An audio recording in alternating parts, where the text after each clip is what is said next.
New Zealand کی 2 مساجد پر دہشتگرد حملوں کی ویڈیو کی سوشل میڈیا پر براہ راست اسٹریمنگ اور شیئرنگ کو روکنے میں ناکامی کے بعد سے بڑی سوشل میڈیا کمپنیز سخت دباؤ میں ہیں۔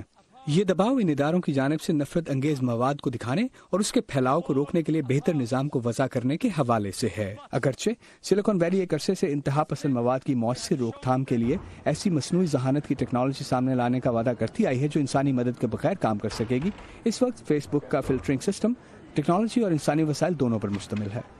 ماہرین کے مطابق موجودہ سسٹم کا مسئلہ مواد کی نگرانی کرنے والوں میں آبادی کے تمام حصوں کی نمائندگی کا نہ ہونا ہے۔ اگر آپ مالیاتی کمپنی ہیں تو مصنوعی ذہانت پر مبنی سافٹ ویئر مختلف نسل کے لوگوں کی قرض کی درخواستیں مسترد کر دیتے ہیں۔ بغیر ڈرائیور کے چلنے والی گاڑیاں سفید فارموں کے مقابلے میں دوسرے افراد کو سواری کے لیے کم منتخب کر رہی ہیں، کیونکہ جس ڈیٹا کے ذریعے ایسا کیا جاتا ہے اس میں سفید فارم لوگ زیادہ ہیں۔ ایسا کیوں ہے؟ وجہ یہ ہے کہ زیادہ تر ڈیولپرز اور ڈیٹا پروفیشنلز سفید فارم ہیں۔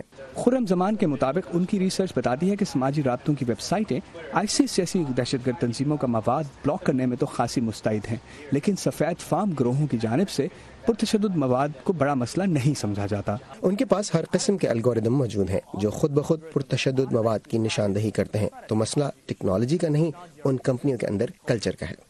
افینس لیب نامی ٹیک کمپنی سے وابستہ شاہد امان اللہ کہتے ہیں سوشل میڈیا کمپنیوں کو اب دھیان دینے کی ضرورت ہے کہ ان منفی اثرات میں کمی کے لیے کون سے اقدامات اٹھائیں جس سے لوگوں کا اظہار رائے کا حق بھی متاثر نہ ہو اور وہ پیسے بھی بنا سکیں۔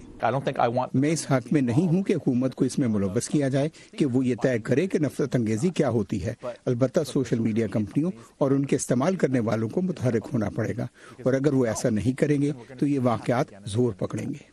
نیوزی لینڈ کے اندوہناک واقعے کے پس منظر میں ایک بات تو طے ہے، اور وہ یہ کہ سوشل میڈیا کمپنیز اپنے پلیٹ فارمز پر شائع ہونے والے مواد کے لیے ذمہ دار ہیں، اور نفرت انگیز مواد کی روک تھام کے لیے الگوریتمز اور مشین لرننگ کے علاوہ ورکنگ کلچر میں تبدیلی بھی اچھے نتائج کا باعث ہو سکتی ہے۔